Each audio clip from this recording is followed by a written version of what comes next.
This thing, this non-duality thing,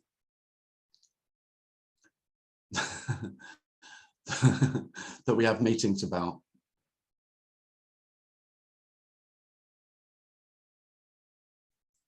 It's not a thing. I have people say, well, that's your thing now, isn't it, Tim? You know, that's your thing, non-duality. That's the thing you talk about.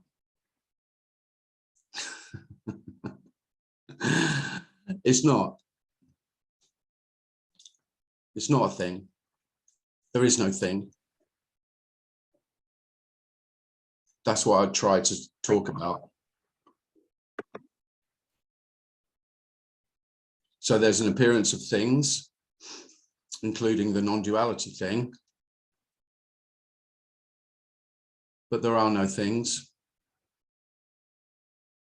just the appearance of things.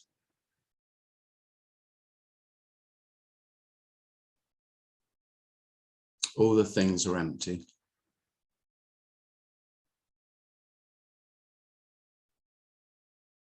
We make the things.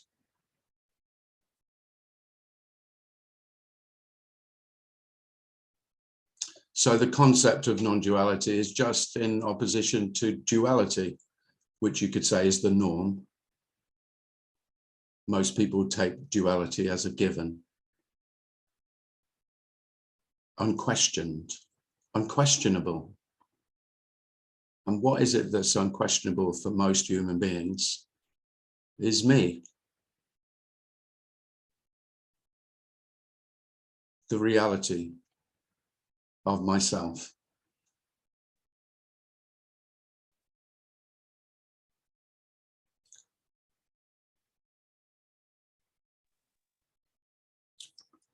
So it seems a few human beings, for no good reason, question themselves. Not only question themselves in terms of, you know, what's good and what's bad about themselves. That's what all selves do. I mean, question the reality of themselves. Question the reality of me. Doubt the reality of myself.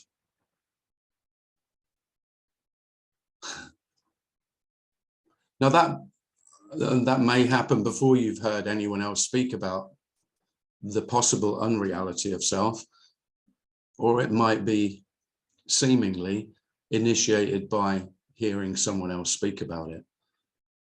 Either way, I think if the doubt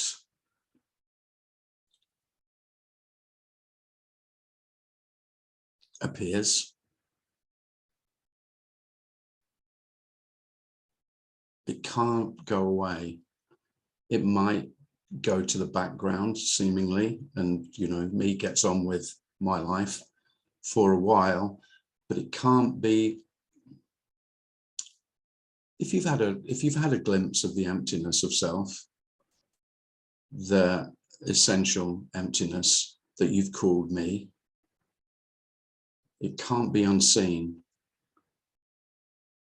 In a similar way, you might describe it as if the silence is heard,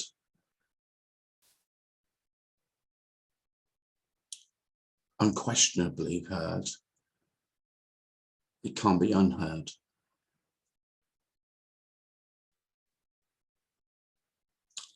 Now, there is no silence to hear, and there is no emptiness to see. That's what makes this so difficult to speak about. And yet, if it's obvious, it really is obvious. It's undeniable.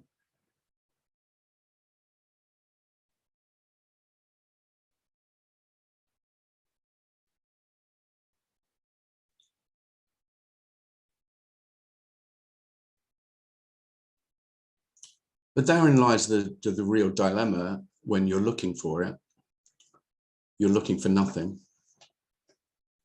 seeking nothing, as my friend liked to talk about it. There's nothing to find, and in the finding, nothing is found.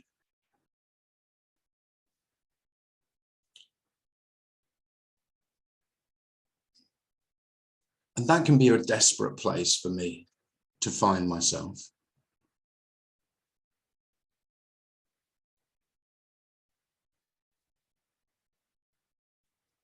Knowing that there's nothing to find, and yet still the energy is there seeking to find it.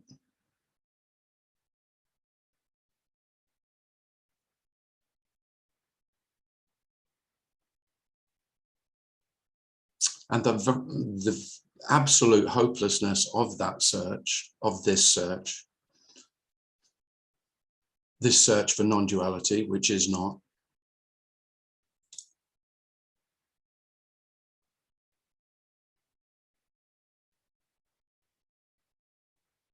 is dreadful.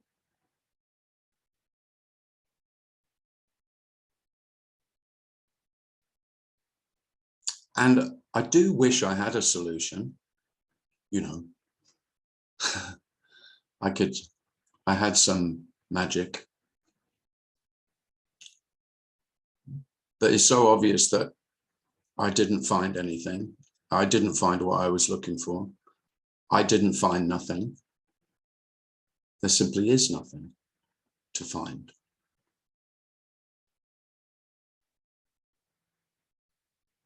So no one can show you the way. No one can teach you a way. There is no way.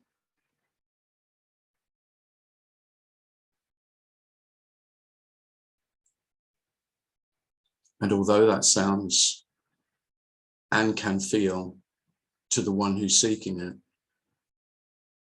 truly dreadful, it is the peace that passes all understanding. It is the unconditional love that there isn't anything else. There isn't another place where I will find it. There isn't another time when I will find it. There isn't a one who could be in another place or time.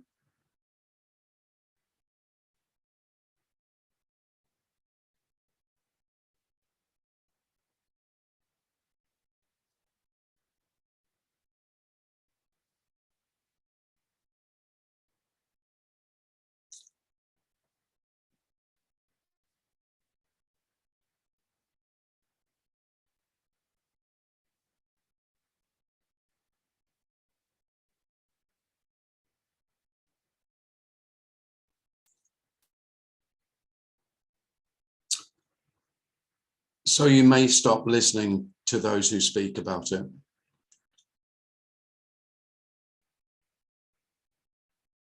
Or you may still just find some peace and rest in hearing it spoken. But you can no longer look to anyone else to show you the way. And in that alone is great peace. That there are no experts in this. There are no experts in life. There are only experts about knowing, and we're only speaking about not knowing. So of course, the real experts are those who have never had a self. So the 1-year-old child is the greatest guru, or the cat, or the dog, or the bird, or the tree, or the grass, or the cloud.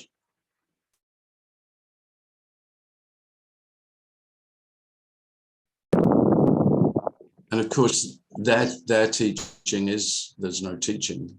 And that is the teaching. They're not trying. They won't try and tell you they know anything.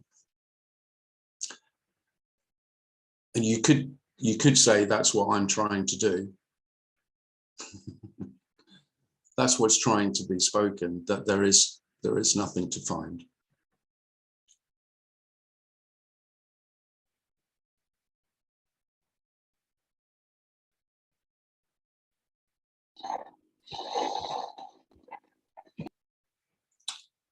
And it will seem, most likely, it will seem like losing everything, because the sense of being me is the sense of possession, the sense of ownership.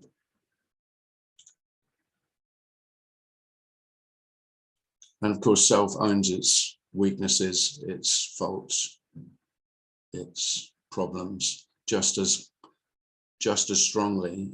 Self doesn't care whether they're negative or positive. What self doesn't like is neutrality. There's nothing in that for me. And that's what we're speaking of. Life is completely neutral, other than the qualities that we give it.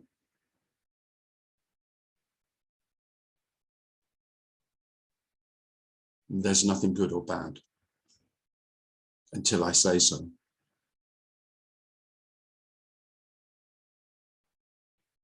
And really, good or bad just means in my favor or against my wishes, against my best interests. That's really all bad ever means. And if that's seen, that there can be some peace just in that.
If you'd like to ask anything, just go ahead and do so, or share anything you'd like.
Responsabilité d'un possible bain de sang sera intégralement.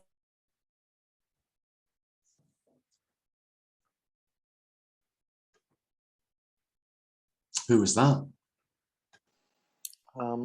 It was somebody just unmuted themselves accidentally. It was Udile? Udile?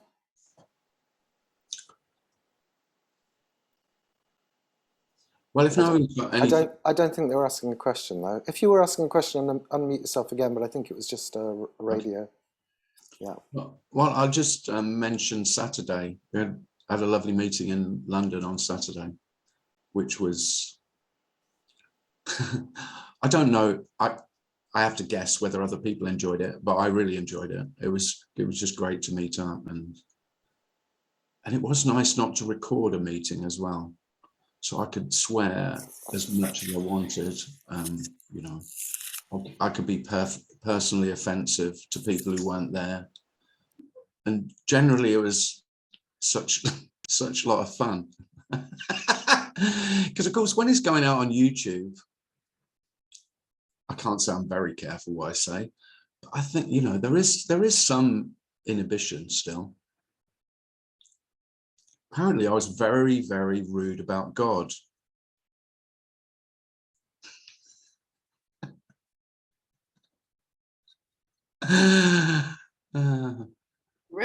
Repeat that. I want to hear about rudeness. Sorry. Yeah, Lynette, if you want to hear me really be rude about God, yeah, then you have to come to the meetings with not that I won't record. Okay. You have to get a flight to London. And yet he speaks so highly of you, Tim. I know. Oh, I know. Yeah. It's thinking of making me an angel sometime in the future.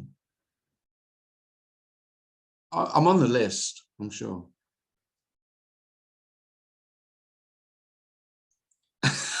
I'll probably just drop down a few places on the list on Saturday. But it was great fun. So I enjoyed it so much. I'm going to do a talk a month, and I've already booked the dates. So I will put all the dates on the website, and then even if you're, you know, quite a few miles away, like a few thousand miles away, you might even consider coming to London. So I've booked a London meeting for April, May, June, July, and August. And I also have got a meeting in Brighton, my friend's house, in 3 weeks' time, on the 19th of March, which again, you're welcome to. That is on the website at the moment. There you go, little plugs. Did you want to say something, Sophie? Oh, hi. I was just wondering, like, Tim, like when you have like a live meeting with people, is it like different, like than just talking to us? Yeah. Like, I mean, are you affected like energetically from people? I mean, there are no others. Well, the thing is, I mean, I mean, the energetic thing. I think that's such a personal, I mean, it sounds contradictory, but it's such a personal thing to each person, whether they feel that there's an energetic resonance or whatever, however, I mean, each human being has a different way of experiencing. There is no universal way. So I would only know that by asking each one. And then if I ask them, they'll probably lie to me anyway. So no, but I meant something different, not about like the energy, like if something happened. yeah. Like for you, like when you speak with people, like there will be like some kind of exchange, though there is no other. Like if somebody will be hostile or like angry at you, you would sort of pick that up and throw it back at him. Yeah, I tell you what it feels like. It feels much, there is more, I don't know what word to use, aliveness. It feels more alive being in a room. Right. Well, it's just like having, so you meet your family on Zoom over the last 2 years. Is that the same as meeting up and having dinner together? No, it's not the same. No. The difference, how you would describe the differences, that's hard to put into words what the difference is. But of course, yeah, there is a difference. And some people would call that difference energetic, or they would call it resonance, or they would say, I don't know, the vibration is another way you could talk about it. Okay, if I sit there and have my, I don't have first in the kind of. Okay. I don't really have words to describe the difference, but yeah, it is different. Yeah, maybe we'll try to illustrate like when the energy was not bound, when there was more contraction. Like, would you sort of would it be like different of being with people? Like now that there's like more like it's more boundless, and now you're like with people. Does it feel different? Does it feel different to me? Yeah. In any sense, anyway. It's just curiosity, I think. Yeah. Or maybe not, I don't know. Yeah, it's always different. Yeah. You could say all experience of what's happening it's always different and it's always the same. So again, there is that paradox that I would say there is a sameness. Life is essentially always the same, which is really hard to describe because all that we're left with to describe is difference. Right. You know, that's really all we can ever, when we're speaking to each other or even to ourselves, when there's thought about, when someone asks you, how was it at Tim's meeting on Saturday? You have to think about, you sort of make it up really, because you think of you look to the memory and then you look to describe it, and then you have to describe it in comparison to other experiences. So was it better, or, you know, was there more resonance? Was there more energy? Was there more peace? And there's nothing wrong with that. That's really all we have. Right. Okay. But how was it for me? I don't know. It was very enjoyable. Yeah. But I don't know how else to say it. Like when there is more like when there is the me, it's more like contractions, right? So when you're dealing with people, it feels more tight maybe in a way, and maybe when it's not there, it's more like there is some kind of change, I believe, some kind of. I mean, I see differences in me, like when I was like very, I don't know how to say it, like because there is no, I cannot say like when I was more me, but when I was more like tight, like, you know, like Yeah, the interaction would be very different yeah. with people. So that's like sort of loosen up, or like, I think that's what I meant more. And I think there's more likely to be that, Right. more of that sense when you're in a room together. Yeah. Right. Okay. I don't know that, and I wouldn't even suggest what it is. Yeah. I wouldn't even suggest how it works. I have no idea, but you don't need to know. It is just beautiful being together. There is something about being together in a room, sharing this message of nothing and this emptiness, that there is a compassion and a love that is in it. Right. Okay. I don't doubt that at all. Now, I used to doubt it when I was sitting the other side listening. Right. To Tony. Yeah. Tony would say it to me and I'd go, well, I'm not fucking feeling it. Because of course, then I was, and then that is it. And I could get really pissed about it, because I would sit there and go, well, you know, you're telling me this is the only compassion. Well, I'm not feeling it. I'm not feeling it. Well, of course I wasn't feeling it, because my me was desperately screaming, that's what I want. And that is the very energy, you could say, that sense of me screaming, I want it, is the seeming stopping it happening. Right. Yeah. It's like it's if I'm shouting, how on earth would I hear the silence?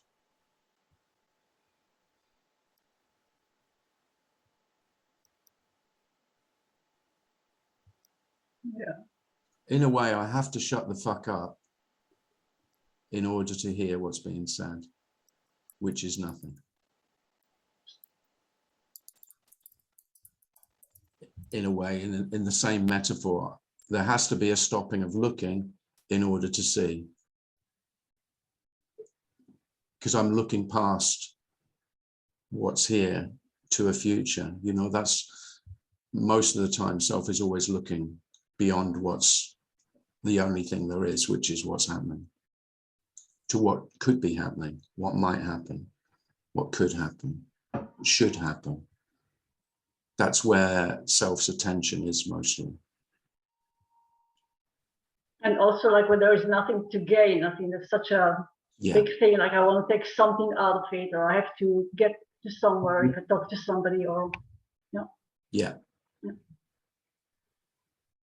Thank you. No, thank you. So it's really hard to, if you ask me to try and describe how it's different, it's a difficult thing to do.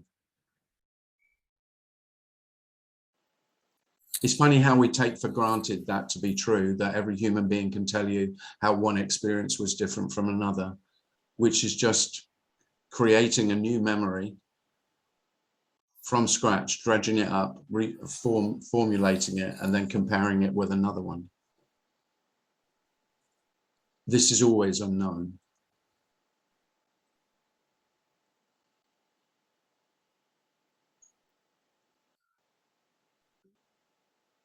Lynette has a hand up. Hi, Lynette. Hey, it's me this time, not my Oh, super you've got your own name today. my own name today, yes. So I've been around the block. I'm almost 70. I've been on this train for quite a while, and different times there's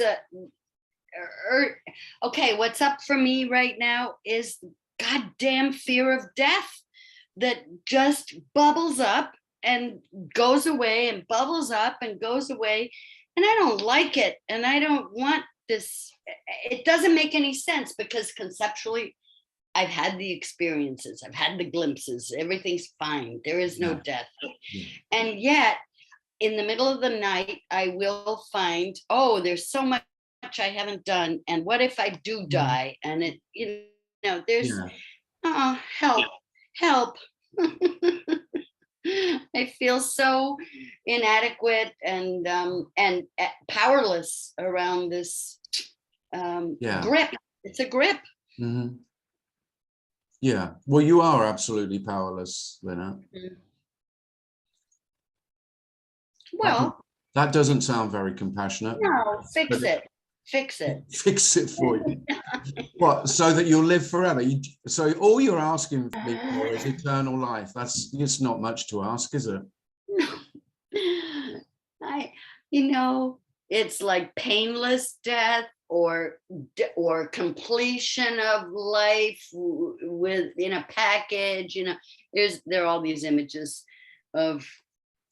I mean, I think it's pretty universal, Lynette. There aren't any human beings who haven't fantasized most of that.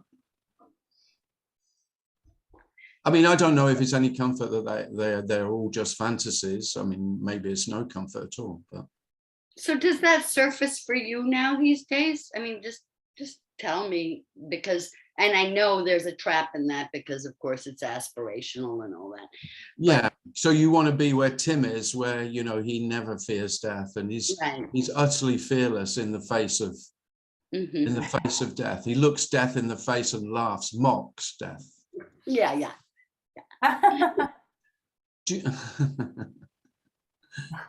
No, I just think that I will say there's not the fear, and it's more than fear, really. For most selves, it's more than fear. That, a stronger word is necessary for the end of me. If I see death as non-existence, I mean, that's why most religions have some fantasy about what death will be. It's just the entrance to another existence. It's, life after death. Because self can't face its own non-existence.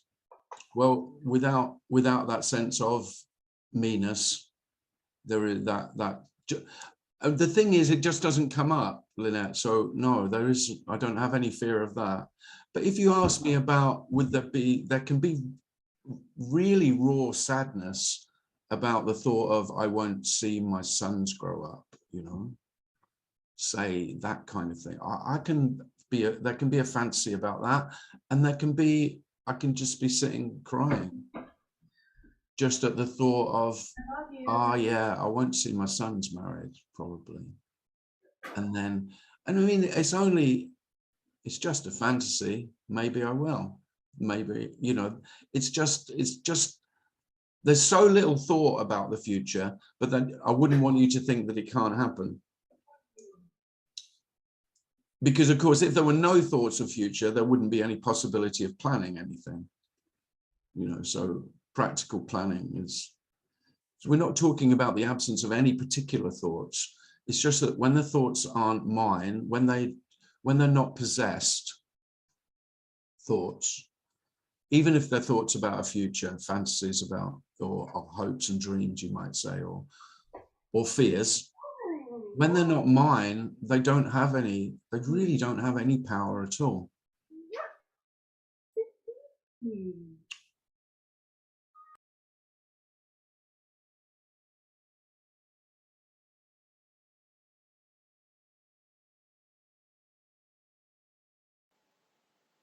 I mean, the thing is, I don't know what death is, but I don't know what life is. So it's in the same boat. What seems to have happened is death is in the same ballpark as life. They are not two. I see death everywhere. So when death is everywhere, when everything is death, as well as it being life, and without any separation between those two, what is there to fear?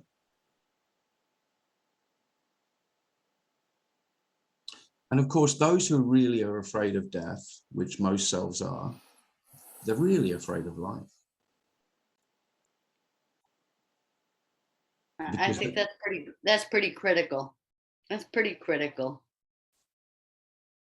Yeah. Because of course, if you're constantly in fear of death, you're missing life, aren't you? That's all there is. So why does this come up at night? It's in the middle of the fucking night. Well, that makes, well, you know, I could rationalize that. That makes perfect sense to me. It's when there's space for it. While you're busying yourself, how does self distract itself from the existential angst that most selves feel about death? Is by being busy all the time. Busyness is self's main weapon to not feel life fully, and feeling life fully is death.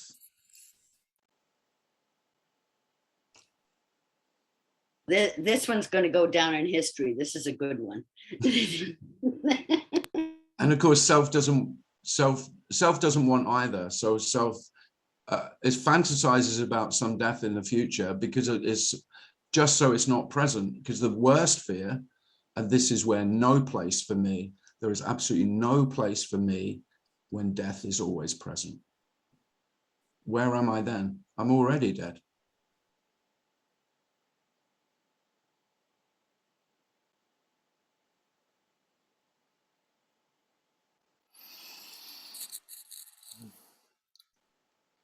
David has his hand up. Hi, Tim. Hi, David.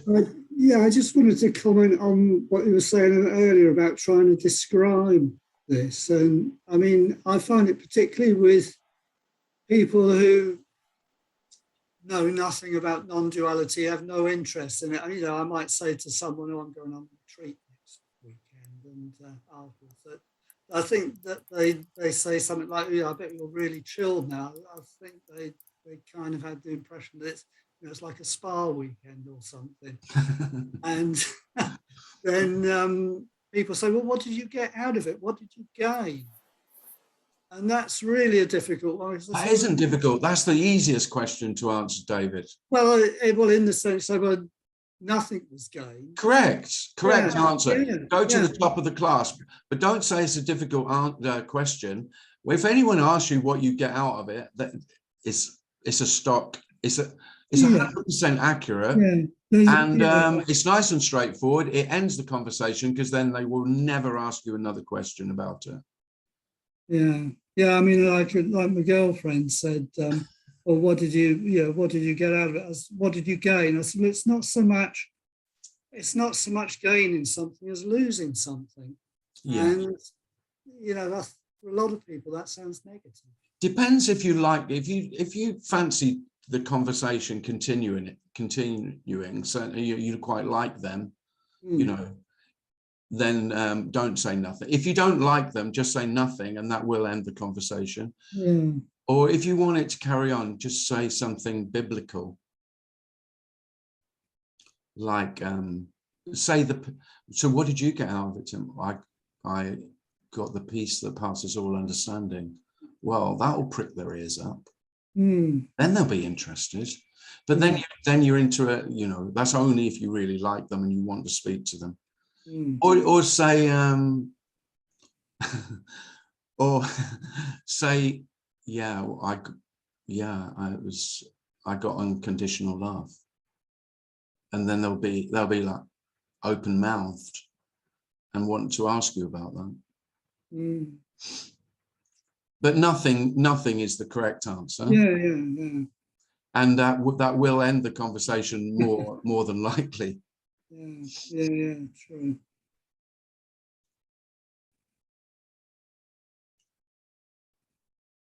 I do find though, because now this is apparently my profession, this shit. So this is, people ask me what I do, and so then I have to try and couch this in some sort of language that would make a bit of sense to someone who's never heard of. And I'm talking about spirit. It's not too bad if people have been on spiritual paths, then it's okay. But if they've done no spiritual seeking, then it can be tricky. If my builder friends or my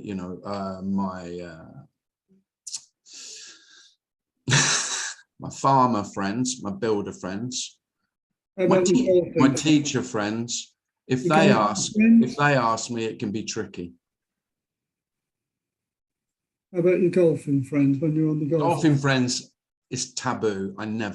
If they ask me, I say I lecture on philosophy, because they're never going to be interested in that, and then stops the conversation straight away.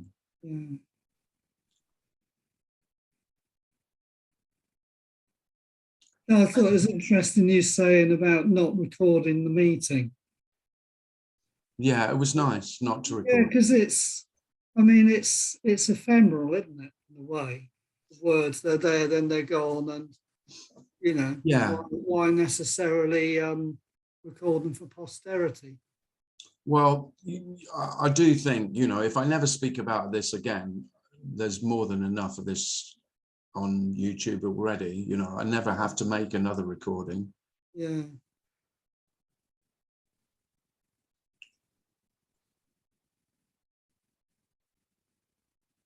So it's because I enjoy it. If I'm really honest, the reason it didn't get recorded is because Darren didn't make it, and I would have asked him to sort all that out. But because he wasn't there, I just thought I can't be bothered to try and do it myself. So it wasn't really an ethical, or it didn't have a higher purpose, not recording. It was more, I couldn't be bothered.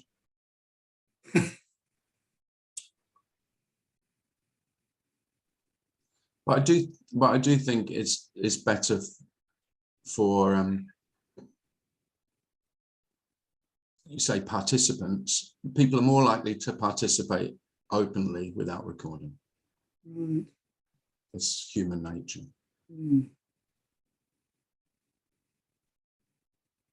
The other thing, from my experience anyway, there's being in a live meeting, if you like, I've found that there's much more of a palpable energy. I don't know what it is. It's much more palpable than over Zoom. Although I have to say, go on. Last week in the meeting, I just found it very relaxing listening, to the point that I went to sleep. Well, thanks for that, David. That is some You were fucking. saying, Yeah. suddenly you were saying. You're saying that. You're saying that as though you're expecting me to be grateful. I've got no expectation of how you're going to react to it. No, it's fine. Yeah, nothing wrong with relaxation. No. Put some fucking trance music on. Don't listen to me. I'm meant to be waking you up. No, it's fine. Well, I just think I wouldn't overstate the energetic transfer, resonance stuff. I just think we're social animals. We love being with other human beings. It's our natural way of. It's the most natural way human beings are. We're group social animals, so we like being together, especially if we're with like-minded, non-threatening. It's the best. You could say it's about the best life has to offer. Being together with like-minded others,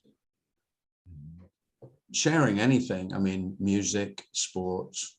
Yeah. Who doesn't love it? So in a way, just meeting up for a non-duality meeting is like going to the football or going to the pub or going to a music concert. And of course you can feel the energy. It's very palpable, like you say. Yeah. And of course, I can't stress this enough. There's nothing more significant about a non-duality meeting than any of those things. The pub, the cafe, having a meal together, listening to music together. Yeah, I mean, it's like the difference between listening to live music and listening to playing sport together, watching sport together.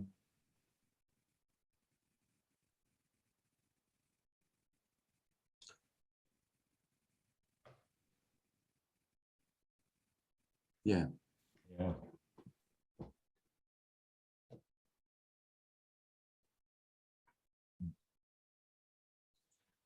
And I think there can be an immense relief. There was for me in going to meetings. So I'd heard this, it resonated. I couldn't get rid of the fucking message.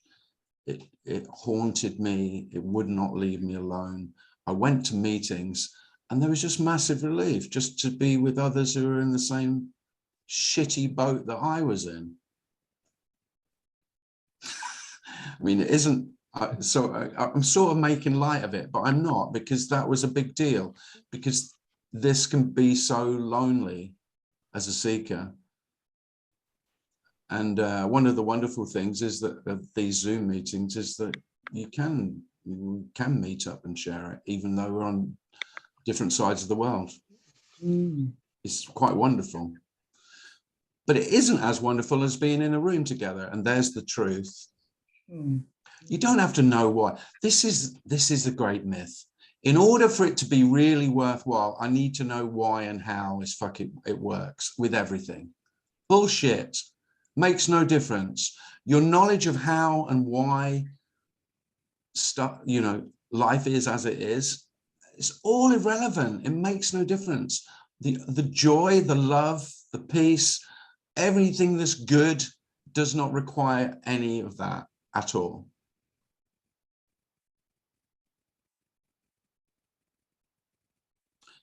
And everyone knows that. And yet self, being such a greedy bastard about needing to know, just really wants to know. But how does it work? Fucking forget it.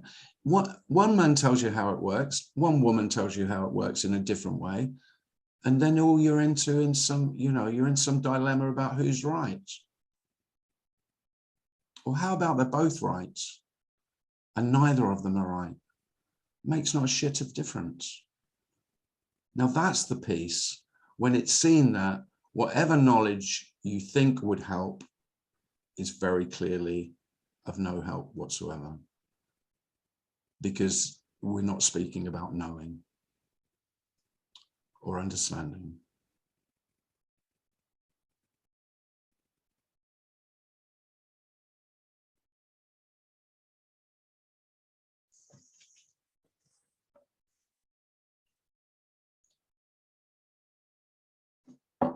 Thank you, Tim. Thanks, David. Look who's at the meeting today.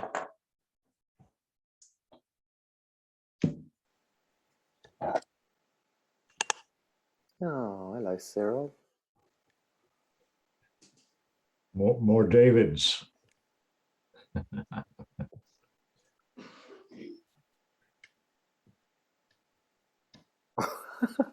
And the kitty cat. Oh, so cute. So beautiful. Mm. Wow. Mm-hmm.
Self hates this awkward silence.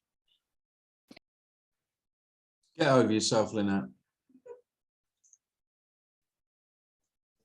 The best teacher. It's true though, yeah. I mean, I was always, silence was always awkward for me. And I was always amazed that I just thought it would be for everyone, because of course self can only infer how it would be for other selves from myself. So I find silence awkward. So all other selves, it was I have to say, it was quite a revelation when I found out that's not the case. And loads of other selves love the silence. But of course, I was, when I did the, I think it's Myers-Briggs personality test when I was at university, one of the first things they did, they wanted to categorize you. I was a phys ed student, so they categorized you physically by doing loads of physiological tests, but they also wanted to have a psychological, measure you up psychologically. I came off the scale of extroversion. It was what do you do? Questions like, what do you do when you come home? Well, I turn the telly on, I turn the radio on, I put the stereo on, I put the kettle on, I put the food on, and I've got, just so that they're all my friends. So the cooker's my friend, the kettle, the TV, the radio, I had a record player, the record player. And I remember, I'd have introvert friends arrive and go, what the hell, what are you doing? You can't hear the TV for the music, you can't hear the radio for the TV. And yeah, just so I'm not alone. And so that, I mean, just the extroversion, introversion thing, it showed me quite early on, this is when I'm about 18, 19, that one of the reasons why a lot of human beings find it difficult to get on with others is you've got these huge variations in character or personality or whatever you know, preference for how life is, you know. One preference for a lot of noise, one preference for silence.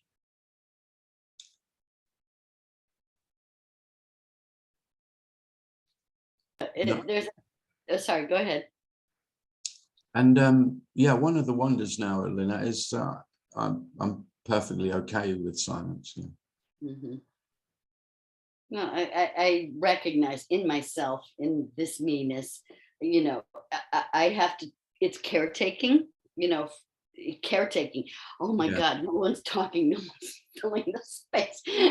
How, you know, there's a caretaking function and there's also a self, like, gotta fill the space. Oh yeah. Well, yeah, that's extroversion in a nutshell, filling the space with anything. I'll fill it with anything. Yeah. But the space, I'm shit scared of the space. So I'm here to tell you, Lynette, personally, that there is nothing to fear in the space whatsoever. It's empty. So, but of course, empty sounds terrifying to you, probably. It did to me. And that's why, of course, as a child, as an extrovert child, I was terrified of the dark. Because of the dark is the same as the silence. It's the same metaphor. It's the same fear. I had to sleep with the light on in my room. Yeah. And I pulled the covers over my head and I would cover my ears and I would rock back and forth to avoid. And you probably hummed to yourself at the same time. Yeah, I sang. Yeah. Oh yeah, that too. Yeah. That's all very familiar. Well, I want to get over it. That's the big thing, is because I see, you know, I see that there is no threat when I am quiet. You know, when I dive deep, it's fine. But my God. There's no diving, Lynette.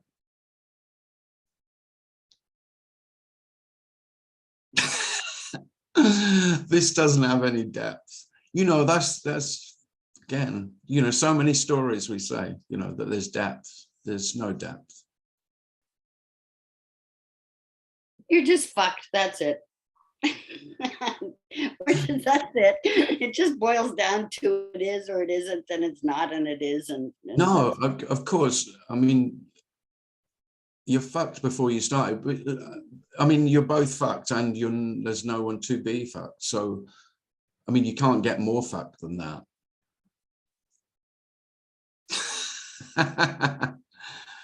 I wonder if YouTube is going to take this down. Do you ever get censored for? No. I think I don't think YouTube minds swearing. All right, because I'm bad at it. I mean, I'm sorry, everybody. I have a foul mouth. Apology accepted wholeheartedly.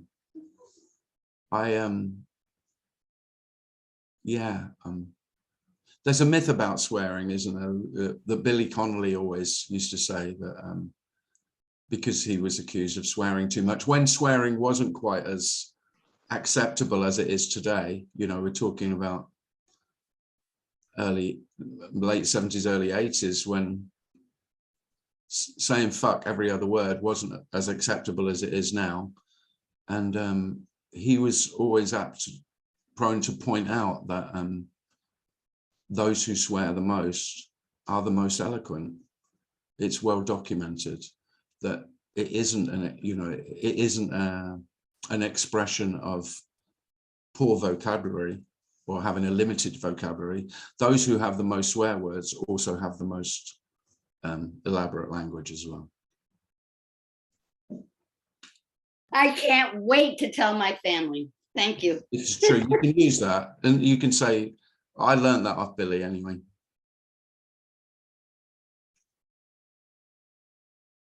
And of course, that gave me permission to swear more freely. Anita has a hand up. Anita. Hi. Hi, Tim. Hi. You were speaking about the silence and the darkness. Mm-hmm.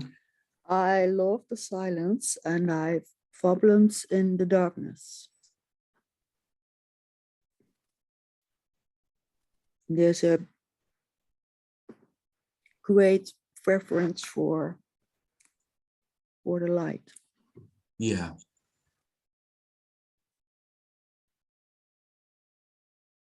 There is nothing to fear in the darkness, but you say there's still fear there.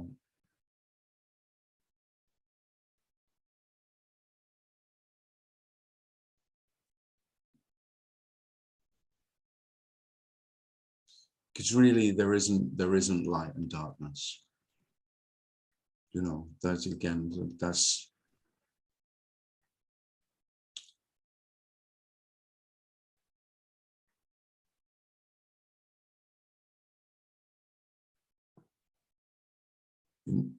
I think we've been so heavily conditioned that darkness, I mean, there is not knowing in darkness. I guess that's what it is. Whereas maybe there isn't that sense of so much of that sense of not knowing about silence. You know, silence is more just stillness, whereas darkness can't help but have the suggestion of not knowing, unknowable, because I can't see in the dark. And in order to keep myself safe, I need to see. And so I'm always looking to the light and making darkness threatening, but darkness isn't threatening. The darkness is really benign. It's not really separate from the light.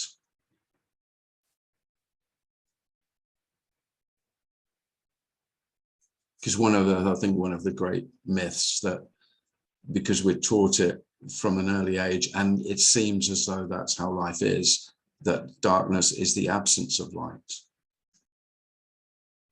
It's not.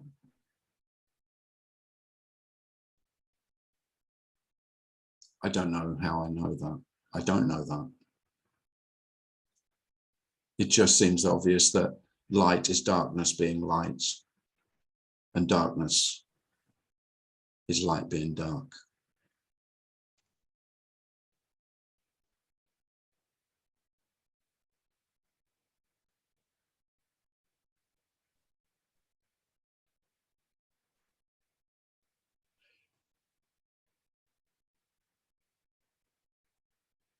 Without one word, you can't define the other words. So it comes to, I mean, light and dark, they define each other. They do, yeah. Mm. Thanks, Tim. Thanks.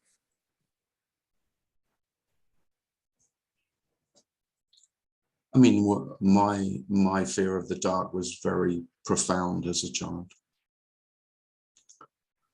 and into adulthood. I just learned to manage it, hide it really. I was afraid, but I pretended I wasn't. That's the truth. You know, once I was old enough that it wasn't okay to be afraid of the dark, I just pretended that I wasn't afraid when I was afraid. That's what adults do. You could say that's what being an adult is, just getting better at pretending. Pretending you know, pretending you're in control, pretending you're managing it, pretending you're keeping your shit together, pretending you're juggling all the balls and actually making a success of your adult life. And all the time the child inside is going, it's all a lie. You're making all this shit up. But be careful, because they might find out the truth. And you wonder why you've got so much anxiety when you're hiding your fear of the dark, for example.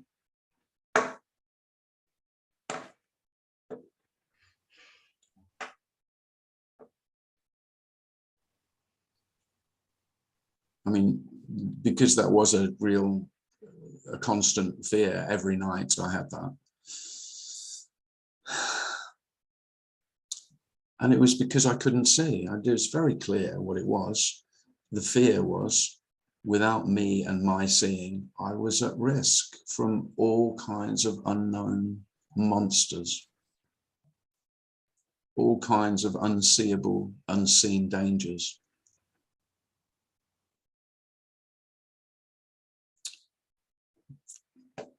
It's not just children who think there's monsters under the bed.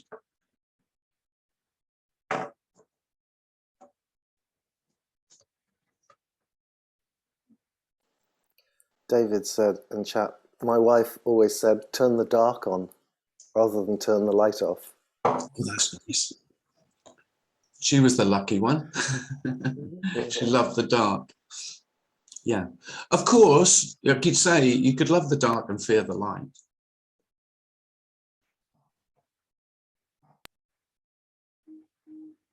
There's nothing to fear in either.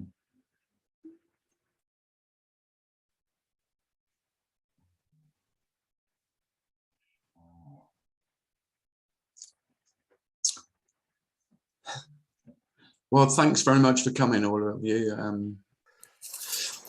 It's not as good as being in the room, but it's still a pleasure. And thanks for coming. Thanks, Tim. And if you are thinking you might be in England at any of those dates, then have a look on the website. I'll put all the dates on the website. And I mean, it is great to be able to get together.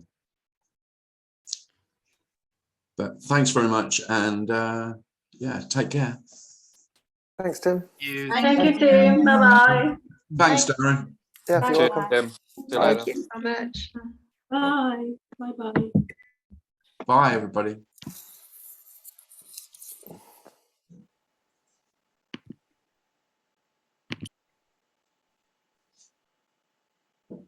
So, Marcus, you at what? Sorry, let me stop that. Stop recording.